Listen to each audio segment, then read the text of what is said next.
જ્યારે તારે એવું કહેવામાં આવે છે કે સરકાર ગરીબોની છે, પણ આ જે આપણું વડોદરા મ્યુનિસિપલ કોર્પોરેશન છે એ ગરીબોની નથી. અંદાજે 4 મહિનાથી ગરીબોના ઝોપડા તોડેલા ગોરવામાં દશામા ચોકડીની બાજુમાં એ લોકોને હજુ સુધી મકાન ફાળવ્યા નથી.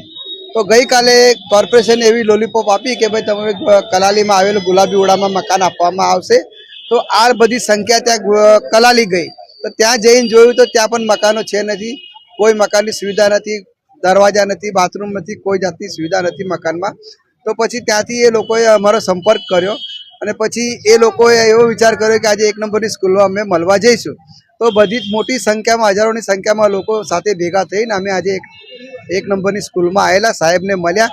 સાહેબે આશ્વાસન આપ્યું કે ભાઈ તમને આવતા મંગળવાર સુધી બધાને મકાન મળી જશે, એવી બાહેદારી સાહેબે આપી અને પછી અમે ત્યાંથી છૂટા થયા.